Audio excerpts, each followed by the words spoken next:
Thundercats are on the move. Thundercats are loose. Feel the magic, hear the roar. Thundercats are loose. Thunder, thunder, thunder, Thundercats. Thunder, thunder, thunder, Thundercats. Yeah, you've all heard the theme song. So coming up next on my podcast, we're going to talk about the history of Thundercats. The animated series, the figures. Sit back and listen to about an hour's worth of crap as we go over, or I go over for that matter, some of my favorite episodes of the series in this following podcast for your listening pleasure. The following podcast contains coarse language and overuses of the words and thunder, and cats, and mum-ra, and so-and-so. So listener discretion is advised.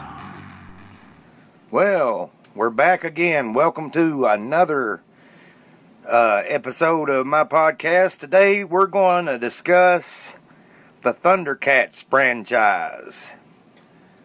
Thundercats had two different animated series throughout its life, not to mention comic books and toys and even a video game and a bunch of different merchandise. And now there's a new, which, spoiler alert, it sucks. Thundercats Roar, that is supposed to hit Cartoon Network sometime later this year, but the episodes are already available to be viewed in their trash, whatever you call this shit that they're calling Thundercats now, form already on the not the Thundercats app, but the Cartoon Network app. You can go watch it there if you're intrigued to watch it, which I think it is pure shit. It's not the Thundercats I remember. It's too comedical. The drawing sucks. Every bit of it, it just sucks. It's not Thundercats. But today, we're going to talk about the Thundercats, the two series of Thundercats that they made, animated series, as well as some other stuff. Anyway, let's get the ball rolling. Thundercats, for people that don't remember, was produced by Rankin and Bass. Their animated entertainment line, which Rankin and Bass, which was big in like the 60s and 70s with animated Christmas specials like Rudolph the Red-Nosed Reindeer, Santa Claus is Coming to Town, The Year Without a Santa Claus, all those great Christmas stop-motion ones, not to mention the animated ones like Frosty the Snowman, and there was some other animated ones like Frosty's Winter Wonderland, where he met Crystal. They started making like animated cartoons, and Rankin and Bass, along with their animated entertainment department and leisure concepts, debuted the 1985 Thundercats series. It was based on the characters created by Ted Tobin Wolfe.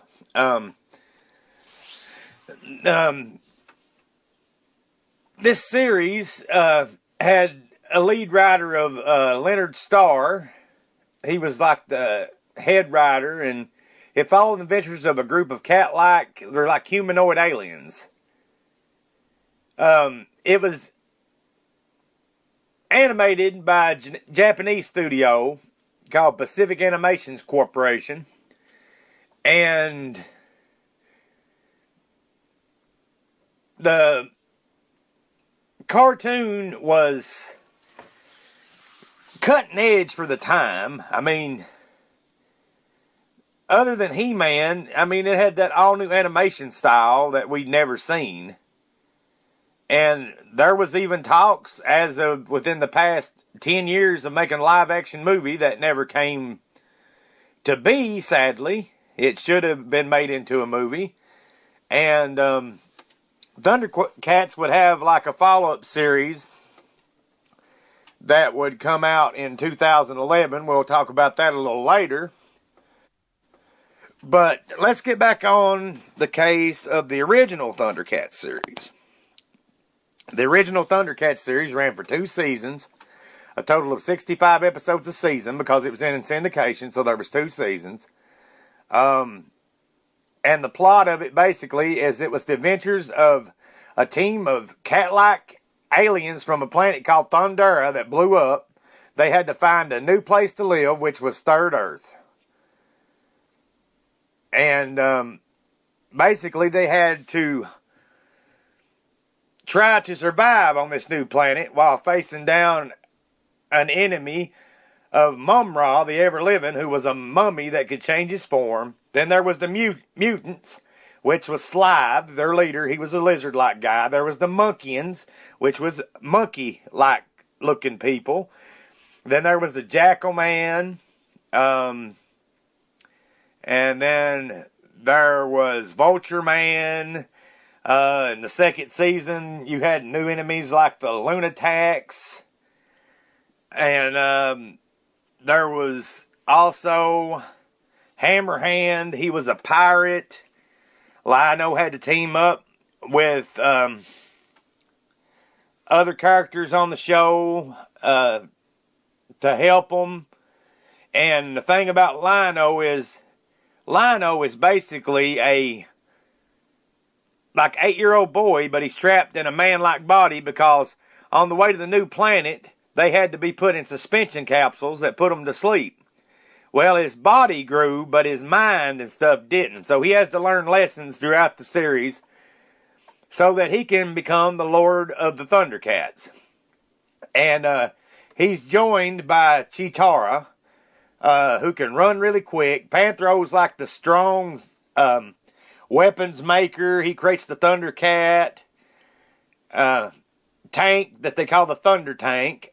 Then there is Tigra, which, depending on which series you watch, Tigra is another member of the Thundercat race. And in the 2011 series, he's Lino's brother. There's the 2 Thunder Kittens, Wily Kit and Wily Cat. There's this creature that's called Snarf, who's like a nursemaid, kindly, to Lino, who takes care of him. And there was, at the beginning of the show, Jaga. And where they were so far away from Third Earth to where they was supposed to land the ship and stuff and try to live, Jaga was afraid that the autopilot couldn't make it that far. So Jaga decided that he would have to pilot the ship manually as long as he could. And considering that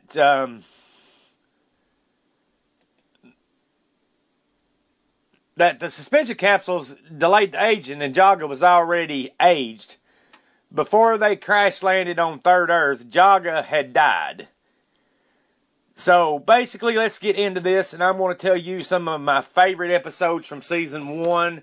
There's actually quite a few, so this podcast might be a little long this time.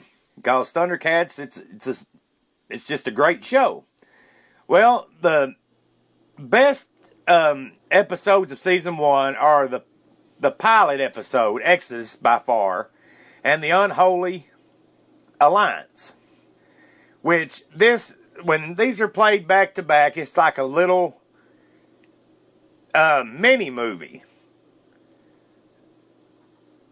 So you got the Exodus that shows Lino discovering that he is to be the keeper of the Sword of Omens, which gives the Thundercats their power and all of this. And he's a young boy, then he has to go in the suspension capsules. After the ship crashes on Third Earth and the mutants attack the still sleeping Thundercats, Lino's done been woke up and realizes that the sword's important. So when he does the Thundercats, ho! And they all come out of the suspension capsules, you get a famous funny line from Monkean, which is, the Thundercats, they're loose. And then followed up by Panthro's classic lines, yeah, and we're going to loosen your bones for you too. And then in the Unholy Alliance, which is considered the second part of the pilot episode, the mutants, Sly, Monkey, and Jackalman, they're brought down by a mysterious black pyramid, which is the home to Mum-Ra, the evil demon, who is willing to form an alliance to capture the Eye of Thundera. Because Eye of Thundera is powerful, the mutants want it, as they've been known throughout the series. They call them the mutants, but it's spelled mutants. The mutants want it, and Mum-Ra wants it too, because apparently the whole universe has heard about the power of the Eye of Thundera, which is in the hilt of the Sword of Omens. So that's another good episode. And then in the third episode, Burbles, Lino, and Snarf meet these little bear creatures. And they're pretty much pacifists. They don't want to hurt anybody. They're called the Robear Burbles. And they're led by Robear Bill and Robear Bell, which is like the king and queen or whatever. They soon learn that the Burbles are being frequently attacked by the Trollocs, who steal their burble fruit to give to the Giantors.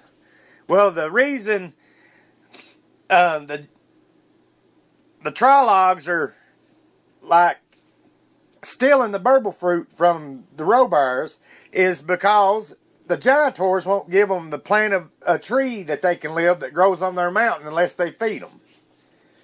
So that's basically the first three episodes. And the fourth episode, the Slaves of Plundar, or Slaves of Castle Plundar, at the end of the Burbles episode, which is episode 3, the Burbles agree to help the Thundercats build their new home base, the Cat Slayer. So the Cat Slayer is nearly complete. And Wily Cat and Wily Kit are out, and they see something strange that they've never seen before. These weird-looking people who are enslaved by the mutants to force them to build their Castle Plundar, their new fortress. And they're called Brute Men. They pretty much ain't got much upstairs, but they're strong. After learning more about the Brute Men from the Burbles, Tigra tells the twins to stay behind as the adult Thundercats rush off to free these peaceful creatures. So basically, these first 4 episodes are kind of like a movie, because they were later released on VHS in the US and the UK. I don't know if the UK version is from like derived from the US release of the VHS or not, because I seen a version of a Ninja Turtles video called The Beginning that cut like a bunch and changed a bunch, but it was basically episodes edited together. But basically the first 4 episodes form like a movie called Thundercats Exodus. So the first 4 episodes are really good. Now, the next favorite episode of mine is episode 6, The Terror of Hammerhand. Snarf is captured after freeing a unicorn from the pirate Hammerhand and his berserkers, who are out hunting for food. Lino meets the unicorn keepers and then sets out to free Snarf from his captors. Well, we got Hammerhand and his crew revealed in this episode. So they're kind of the bad guys, just like the mutants. Then we got episode 9, which is basically a drug-like episode because it's called The Gardens of Delight. Tigra chases a giant worm underground and encounters the Mole Men, my bad. After following them, he runs into Mum-Ra, who has disguised himself as a flower named Silky. Tigra is drugged and used against his fellow Thundercats to steal the Sword of Omens. Mum-Ra and the mutants then capture Willa, the warrior maiden, in an effort to use the sword and destroy the Thundercats. So then we get Willa, who later joins forces with the Thundercats in this episode. Also the fact that it's kind of drug-related. I mean, it's a flower that drugs him, so basically basically poppies. Wasn't that what they made cocaine out of? I don't know. I'm not a big drug user, so basically, is that a cocaine reference here? Then we get episode 10, which is another one of my favorites, Mandora the Evil Chaser. Lionel finds what looks like a spaceship's escape pod. He opens it and inadvertently releases the galactic convicts Quick Pick, Burnout, and Plutar. Mandora the Evil Chaser is introduced, and Lionel assists her in trying to recapture the convicts, encountering the living ooze and the subterranean mud hogs along the way. Well, Quick Pick is basically like a pickpocket, can pick locks type character. And Plutar and Burnout, they're really the main bad guys of this episode. Then, in episode 11, which I enjoy quite a bit, the Ghost Warrior, while searching for treasure inside an ancient tomb, two Vulcans, Bundin and Herrick, accidentally release the ghost of the evil Groom the Destroyer. Groom knows of the Thundercats and reveals an ancient and storied past with Jaga. The Botkins, Wolos, and Burbles urge the Thundercats to help them against this powerful foe. Groom the Destroyer used to be a Thundercat, and he used to be saber-toothed. Well, in a fight with Jaga, which was revealed in, I think, the 2011 series, or maybe I read it somewhere, that's how Groom lost one of his teeth. Well, he was like a Thundercat turned bad, so in order to defeat Groom the Destroyer, Lionel has to call on the ghost of Jaga to fight him, and then the Sword of Omens grows big so that Jaga can fight Groom in that episode. Then we got the episode The Lord of the Snows, which a meteor of pure thundrillium crashes into the remote Hook Mountain. When Lionel goes after it, he finds himself face to face with a man of the mountain whom he must fight. This is also the first appearance of Vulture Man. Okay, this is a pivotal episode because Vulture Man is introduced in this episode, and Hook Mountain, and the Lord of the Snows, which they would make an action figure of, and later on, him and his tiger. And about the Thundrillium is kind of like a gem or crystal or something that they use for their powers. If you remember in the cartoon series Brave Star, Carium is what gave them their energy and stuff. So that tells you about Thundrillium, and they get a new ally with the Lord of the Snows. And then we continue on here, and episode 20, Return to Thundera. That was a good episode. The mutants unleash a new invincible war robot, while Lionel accidentally travels back in time to Thundera, when he enters the time capsule's hologram. There, he meets his father, Claudius, who gives him a scroll containing the secret of the war robot. So, this is like a time travel episode. And one of many actually, that has to do with them having to go back to Thundera or something like that. But what don't make sense is, if they have to go back to Thundera, how can they go back to Thundera when the planet Thundera was supposed to be destroyed? That's one thing that never made much sense for me.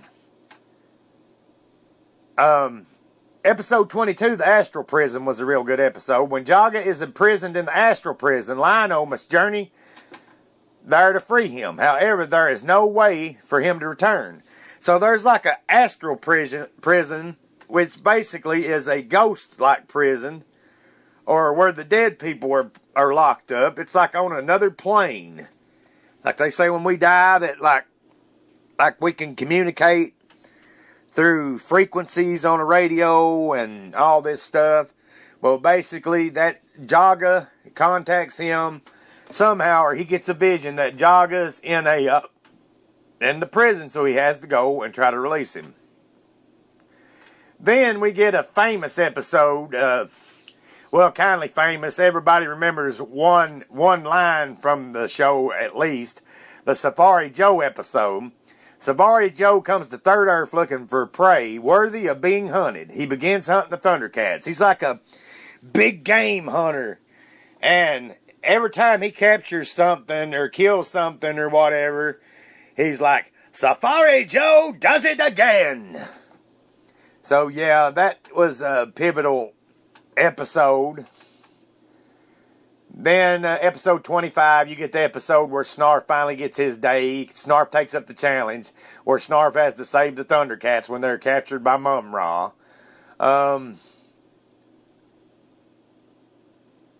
Then we get to another two-parter, episode 29 and episode 30, where Vulture Man summons the mutant warlord known as Rataro, who kidnaps Snarf's nephew, Snarfer, on the planet of Snarfs. Then they bring Snarfer back to Third Earth to use him as bait to trap the Thundercats. The Thundercats race to try to salvage the part they need for the Feliner from the wreck of the Rat Star before the mutants can complete repairs. Snarf contemplates leaving the Thundercats forever. So this episode not only reveals a new villain in Rataro, but it also reveals that there's a planet of Snarfs, and that Snarf is an uncle to Snarfer, and that Snarf's real name is Uncle Osbert.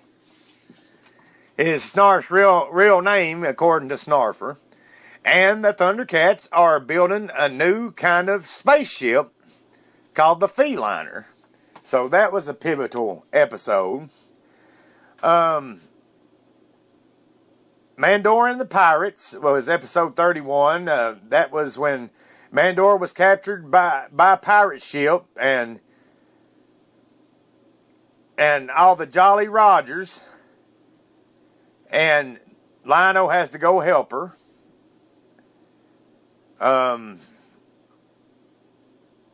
Let's see. Let's move on here with.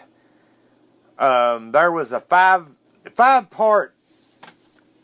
Well, it's a 5-part episode because Lino has to be anointed the king of the Thundercats, so he has to face different trials. Which this don't make no sense in the episode guide whatsoever, because if these trials was supposed to take place in a week's time, then why are the episodes out of order on the DVD, for one? On the DVD, they're out of order.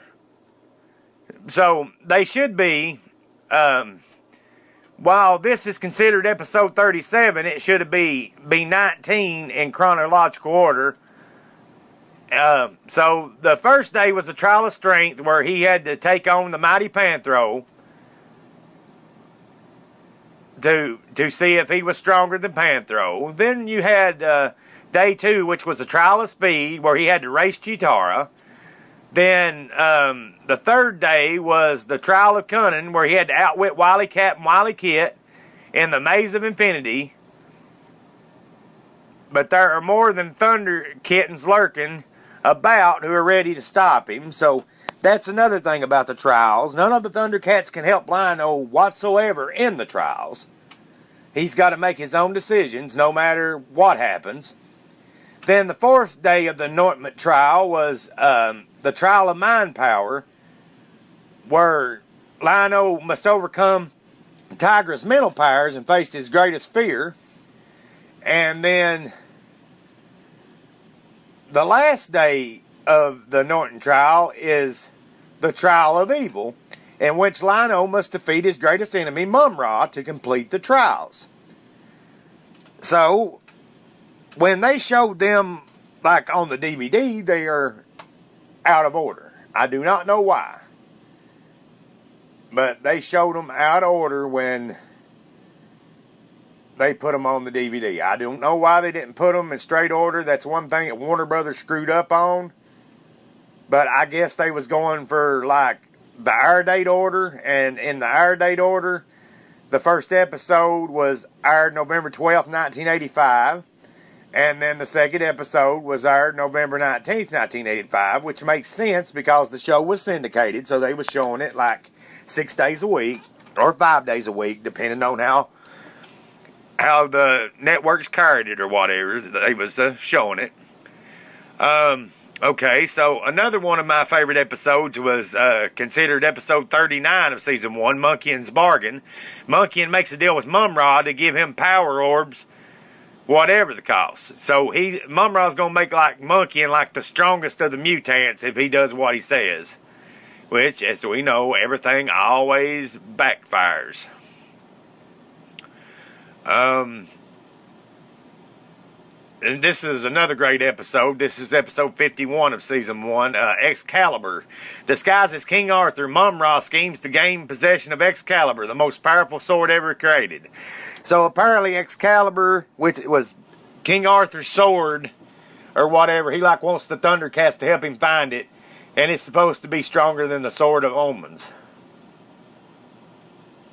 Okay, in the episode, season 1, episode 53, Good and Ugly, 2 aliens arrive in spaceships and fight near Cat's Lair, and Lion-O must learn a lesson about first impressions. So just because one looks different, Lion-O thinks that he's the bad guy, or vice versa. So Lion-O has to learn a lesson about not judging people by the way they look, which, I mean, a lot of us do that. I mean, I've been judged by the way I look. People like to think that somebody that doesn't look like them, or is not beautiful, or just looks weird is always a bad person. This episode basically shows you that it don't matter what people look like, because looks can be deceiving, and Lion-O has to figure that out on his own. So, the next episode I want to talk about is called The Trouble with Thunder Kittens, which was episode 62 of season 1. The Trouble with Thunder Kittens episode says, eager to prove that they are old enough for adult weapons, Wily Kit and Wily Cat sneak off with the adult Thundercats weapons for some practice. The mutants seize an opportunity and the kids escape, but the weapons are now in the hands of the mutants, and the kids will have to confess to Lion-O what they did to gain his help in retrieving them. So this is where the kids decided that they were too big. The mutants got like all the weapons, so they have to, like, it's not really snitching because you're telling on yourself, but they got to tell Lion-O what really happened so Lion-O can do something about it.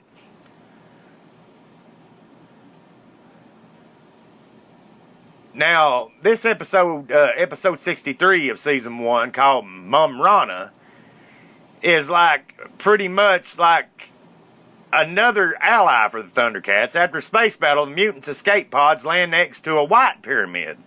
Inside, they meet Mum-Rana, who is the good equivalent of Mum-Ra. Mum-Ra arrives and takes control of her mind to use her power against the Thundercats.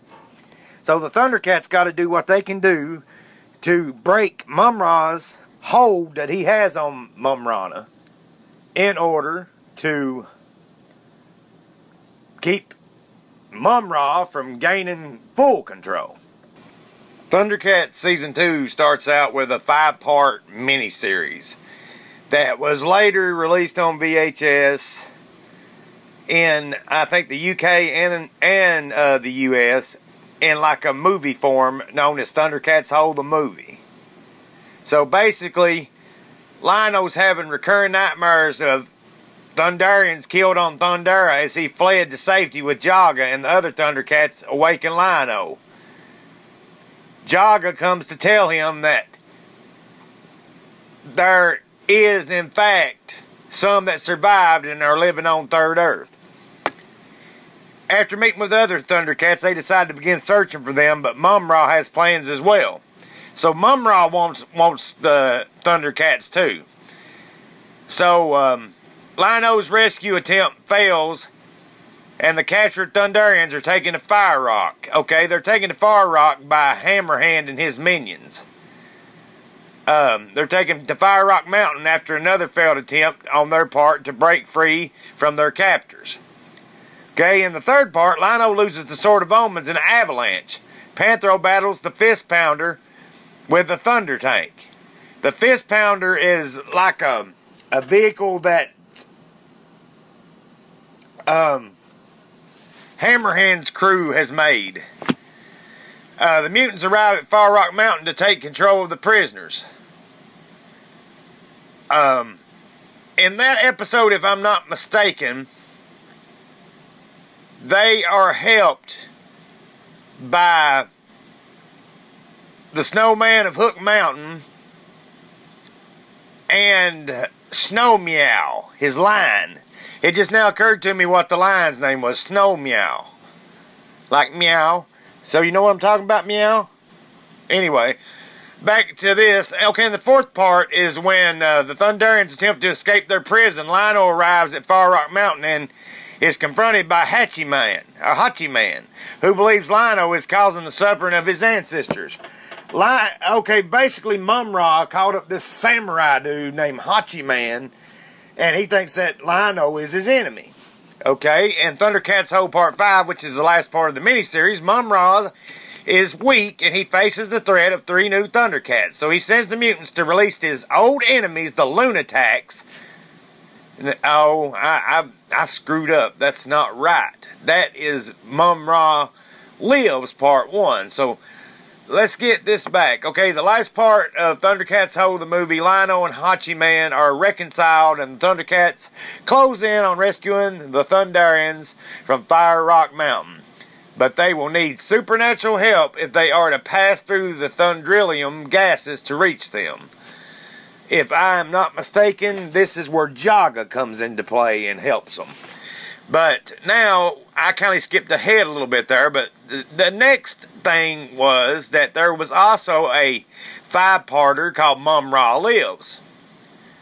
Mum-Ra is weak, and he faces the threat of 3 new Thundercats, which are Bengali, and he's like a blacksmith.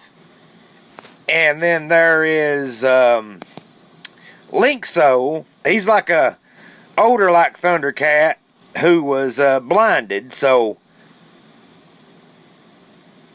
he has like a keen sense of hearing and stuff. And then there was a female one, and her name was Pumara. And Pumara is a young female Thunderian. She's based on the Puma and is talented as a healer and a medic. She uses her knowledge of Thunderian medicine combined with the wide range of medicinal supplies to be found on Third Earth to help heal and cure her fellow Thundercats. So that's Pumara's attributes. And so they found 3 new Thundercats in the end of the Mum-Ra Lives. I mean, not Mum-Ra Lives. I'm getting confused here. In the end of Thundercats Whole. So they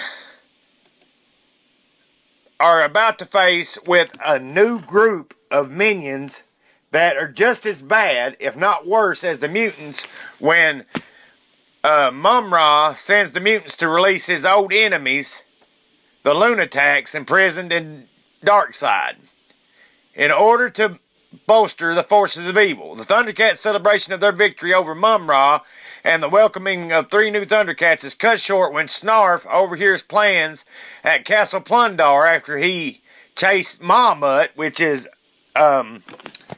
Mum-Ra's dog, there from the Burble village. I spoke about the Burbles earlier. The Robert Bill and Robert Bale, the Burbles who helped build the Cat Slayer. Anyway, the mutants succeed in releasing the Lunatics. The Thundercats discover their Thundrillium mine is being looted, and people are being kidnapped from the villages. Lino and the Thunder Kittens have their first run-in with the Lunatics, and Bengali's skills as a blacksmith come in handy. In the third part of Mum-Ra Lives, the Thundercats build the Tower of Omens to monitor for Sky Tomb, which will be run by the new Thundercats. So Bengali, Pumara, and Linkso are going to be running this Sky Tomb, which is like the Tower of Omens, and Sky Tomb is like a ship-like thing that the Lunatics own. And in this episode, Malmut is disguised as a burble by Mum-Ra to spy on the Thundercats' plans, and the Lunatics are sent to destroy the tower. Snarfer, which is Snarf's nephew, because his name's Uncle Osbert, is how Snarfer says it. So it's revealed earlier in the series that Uncle Osbert is Snarf's real name. There's a planet of Snarfs, and he tells his Uncle Snarf that he's coming to Third Earth. Well, Mum-Ra's power is finally restored in Part 4, and Snarfer makes it to Third Earth, but crashes in Darkside, and the Thundercats rush to his aid before the Lunatics can get a hold of him. So basically, they're trying to save Snarfer from getting kidnapped by the Lunatics. And in the 5th and final part of Mum-Ra Lives, the Thundercats look for Sky Tomb to free the slaves imprisoned inside it. Bengali must learn the importance of teamwork as Lion-O leaves him with guard duty. Lynxo and Chitara run reconnaissance to find out if Mum-Ra is truly back or not. So, yeah, that was a 5-part episode. That was a real good one. And there was one, I'm going to talk about it, and then I'm going to explain something about the toy that I found out. Anyway, there's an episode in Season 2, which is episode 14, called The Mad Bubbler. The Lunatics look for Thundrilium in a cave on Hook Mountain, only to be driven mad by a strange creature who turns them against each other. Well, in the 80s, they made a ton of Thundercats figures. Well, I discovered this on a show I was watching called Toy Hunter. This guy had a prototype of the Mad Bubbler figure. It was never released to the public. So, that was one figure, apparently, that Thundercats fans wanted back in the day that they never got. But the guy from Toy Hunter managed to find one. I'll be talking about the toys a little bit later on as well. Anyway, yeah, the Mad Bubbler episode, and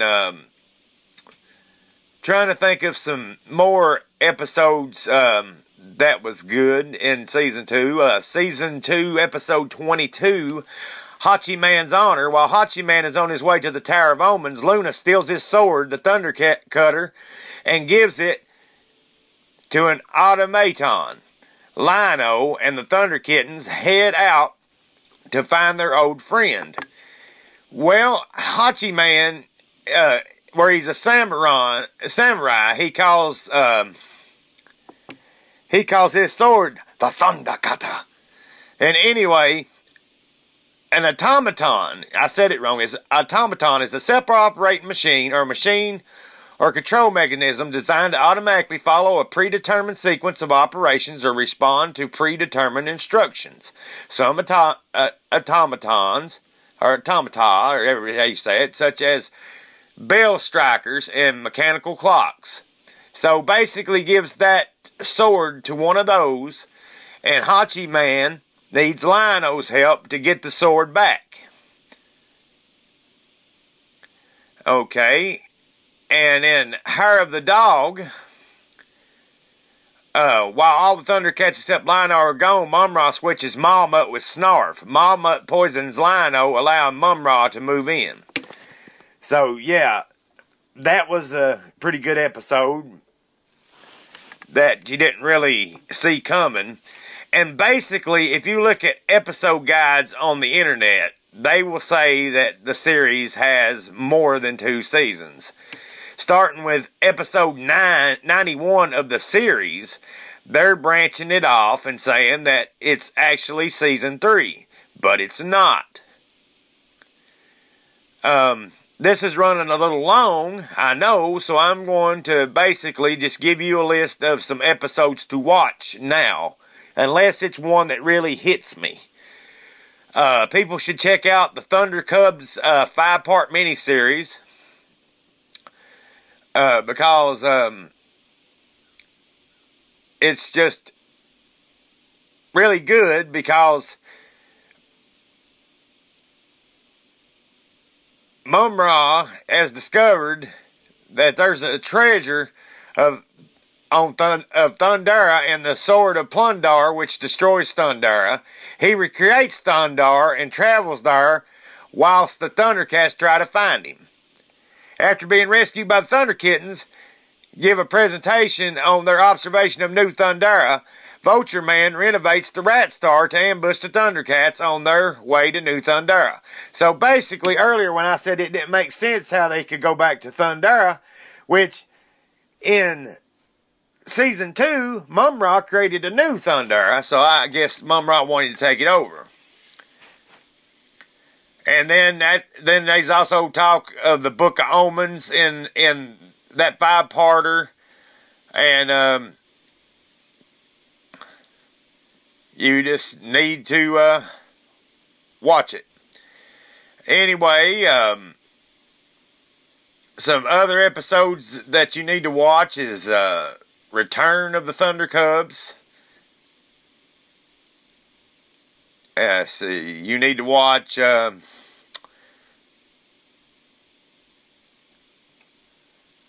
episodes Return to Thundera, which is like a 5-parter. That's a really good episode there. I know I'm not talking about all of them because this is going to run way too long, and I still got to talk about the second series of Thundercats and some other stuff along the way. But anyway, the final episode of the show, basically, they end the show with an episode called The Book of Omens. And basically, I'll tell you what that one is about. Finally, Panthro deciphers how to use the Key of Omens. He enters the code to open the lock, and suddenly the Guardian of Omens is summoned. It tells the Thundercats they have 24 hours to present both the key and 4 other items to the 4 places in disgrace, geological disasters, all over New Thundera. All was proceeding correctly except for the key, which was stolen by the evil Mum-Ra. However, he enters the book just when Lion-O found him, and the battle will go on inside the book. This presented a satisfying finale for the complete series with an open ending. So, basically, that's the way the show ended. It had an open ending in case, they wanted to come back with another season, but sadly it was canceled. Thundercats ran from, I think it was, let me see if I can remember here. I think it was 85, ran from 85 to maybe 1990. I think it ran from 85 to 1990. I could be wrong. It could be 85 to 89, but I think it's 1990. Nope, it ran from January 23rd, 1985 to September 29th, 1989. So it was about to be over in the 90s. If there was another season, it would have made it to the 90s. Well, so for like roughly 22 years, Thundercats didn't have no shows other than reruns that would come on like Boomerang. Well, actually, I don't remember Thundercats ever being on Boomerang, but I could be wrong. I know it was on Cartoon Network, because I remember coming home after school when I was in high school, and that was around maybe 1999, 2000, something like that, and they used to show it and Silverhawks on like Cartoon Network of the evening on Toonami. So I remember watching Thundercats there, and maybe a later episode I will talk about Silverhawks because I enjoyed it just as good as I did Thundercats, if not better. But anyway, in 2011 they made a new series in the Japanese anime type style, and it basically changed some of the mythos. And the plot of that series was on the planet known as Third Earth, the cats have lived and thrived for generations in the kingdom of Thundera. the cats are led by Claudius. So basically, they set that Thundera is being a kingdom instead of a planet, and Thundera being on Third Earth in the new series. The cats are led by Claudius with his son and heir Lino. So Claudius is the king, and Claudius is voiced by Larry Kinney in the new show, and Larry Kinney was the voice of Lino in the old show, as well as some other characters. Larry Kinney's a cool feller. He's like a father figure to us Thundercats fans. I mean, we grew up with him. He taught us lessons through Lino's teachings as we watched the show. So Larry Kinney, he's a real great guy. Thank God he's still alive and kicking. I hope he has many, many, many more years. But anyway, however, one night the kingdom is attacked by the lizard army led by the evil sorcerer Mum-Ra. So Mum-Ra's a sorcerer. With them, the lizards bring technology, a concept unfamiliar to the cats. Because of this, Thundera is destroyed. Claudius is killed by Mum-Ra, and the rest of the cats are enslaved. A small band of surviving Thunderians, led by Lino, who wields the powerful Sword of Omens, flee the destroyed city in order to seek out the Book of Omens, which is said to have the knowledge needed to defeat Mum-Ra. Once they find it, the Thundercats realize that in order for them to defeat Mum-Ra, they must unite all the different species living on Third Earth. Which that was a great concept. It was a great concept. The Thundercats also discover that they have to find 3 stones of power, which if found by Mum-Ra will give him power to become the most powerful being in the universe. So, this show ran for 26 episodes. Rewind. Ran for 26 episodes. 26 episodes is all this show got. And it was great. But Cartoon Network only give it, in their infinite wisdom, 26 episodes. Due to time changes and all this other crap, that's why the show didn't last. People couldn't catch it. When it started out, according to Wikipedia, which Wikipedia could be wrong, it had 2.414 million viewers on the episodes. And that was like the Omens episodes, which was like the Exodus episode for the 85 series. This was like the episode, Omens was a 2-parter, just like the 1985 episode Exodus. So this is a starter. So in the Omens episode, Lino, always outdone by his adoptive older brother, Tigra, undergoes the ritual to be chosen by the Sword of Omens as the next king of Thundera. His father Claudius does not feel his son is ready because he is too lenient and easily distracted by flights of fancy like the myth of ancient technology. Soon after, King Claudius welcomes the return of his friend Groon and holds a celebration in both his honor and in memory of the fallen Panthro. During the event, Lino defends a pair of captured lizards and convinces his father to release them.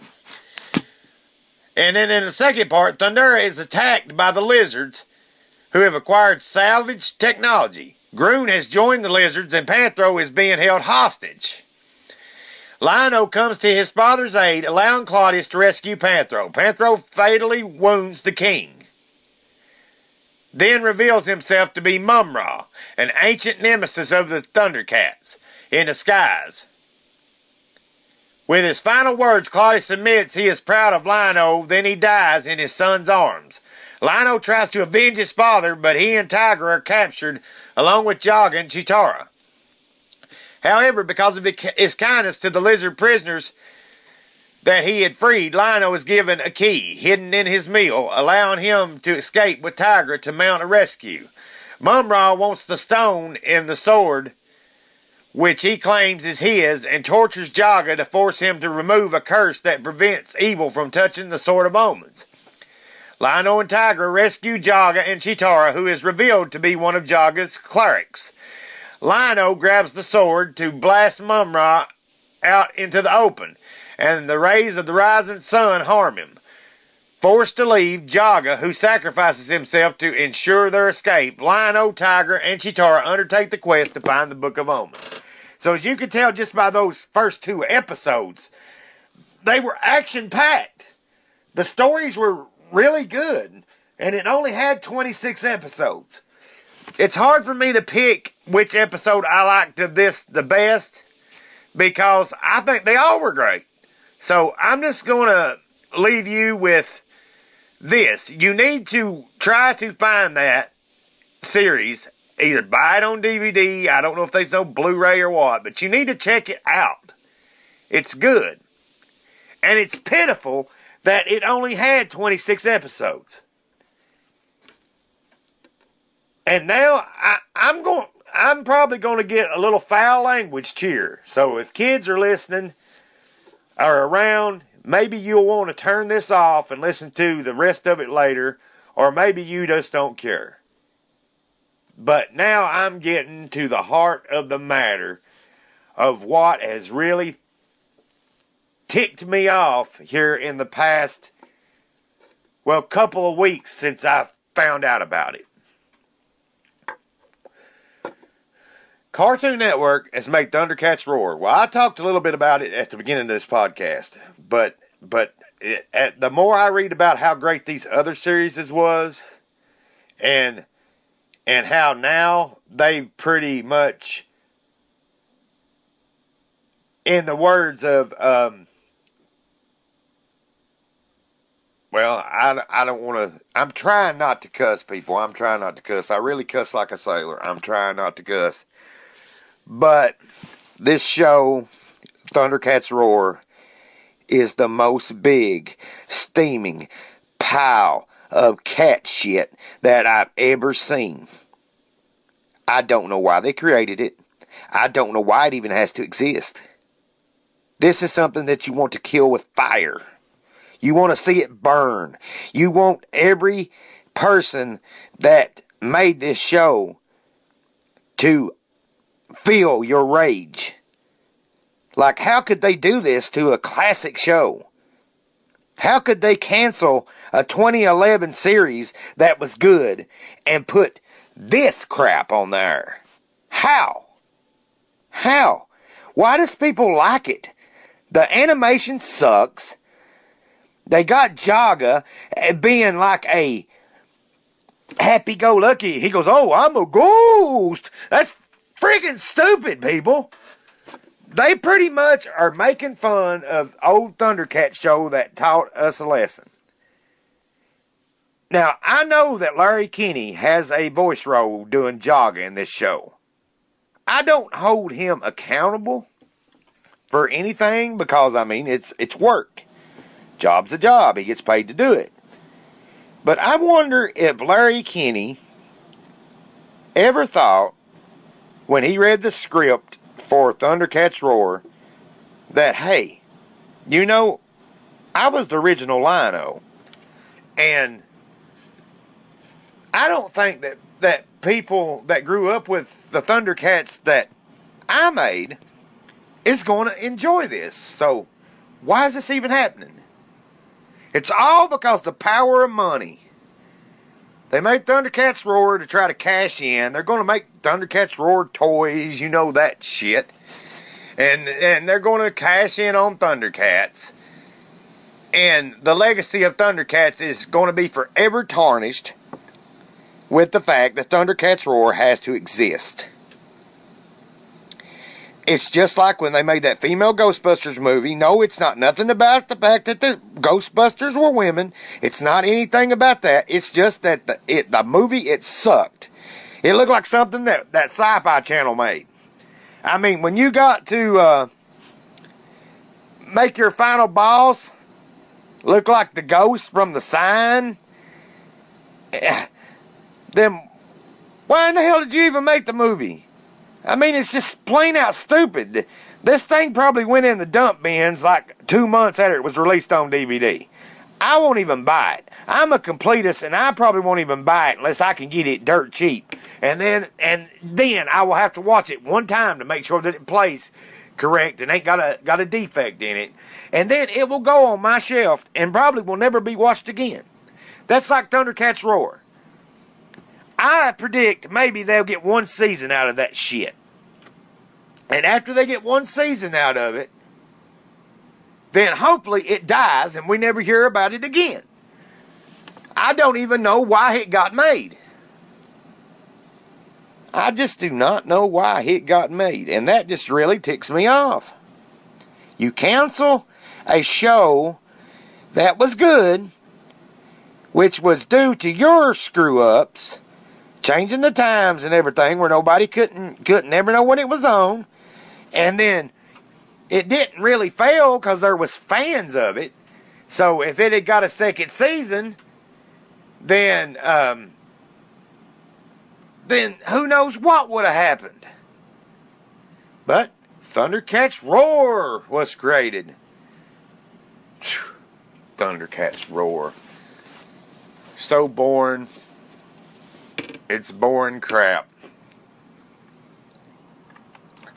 Anyway, I said I was going to talk about the action figures. Well, in the 80s, there was a ton of Thundercats action figures came out. And they were made by LJN. And if you want to find out about LJN, there's interesting video on YouTube about. See, they used to make video games for the Nintendo. And there's a video by the gaming historian called History of LJN, and it will tell you all about LJN. They were originally a toy company, but then they became a video game publisher.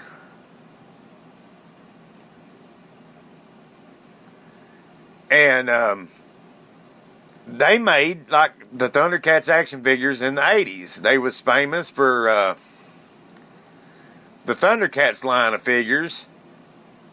And they also released, like, a bunch of crappy games that was based on big movies, like The Karate Kid, Who Framed Roger Rabbit, Back to the Future 1, 2, and 3, and Friday the 13th, and The Nightmare on Elm Street on, like, NES. So they're known for putting out some bad games, but these figures, they were good. There was the Thunder Tank they made. They made a figure for almost every character on the show, to my knowledge.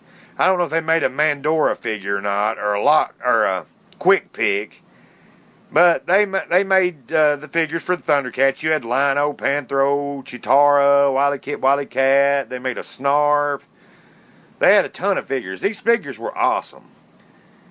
Like, they'd have like a little thing in their back on a couple of them, I remember. And Lino's, it might have been Lino and Mumrabo's, but I think it might have just been Lino. His eyes would light up. So, yeah, they had some cool figures. But anyway, this has gone on way, way longer than I expected it to go on. We're probably pushing at about an hour at least, or close to it. So I'm going to end it with this. I'm hopefully going to be trying to get some people in here to do like some talking podcast, you know, where we just sit here and we just talk back and forth and just in an unedited form, and we just say what's on our mind, try to make people laugh, or it's going to go that route. But the cartoon shows and movies eventually and stuff is going to be reviewed by me. I figure this is the best way to get this out here, and I just hope people don't find me boring, because I'm trying to give them information, and this is all new to me, trying to do this. So I'm going to try to get some other people, because I know it's got to get boring just listening to me by myself. I'm going to try to get some other people in here somehow to discuss some things. We might dibble and dabble in religion, witchcraft. It could be anything. Might talk about what we believe when we die. What happens? Does people believe that heaven exists? Is hell real? Stuff like that. It's going to be different topics. Might even be one called Who the Baby Daddy? We don't know. But I'm going to try to get me a little team together who wants to do some of this, and maybe they'll get better as time goes on. But until next time, you've reached the end of episode 2 of my podcast that was recorded on January 29th of 2020.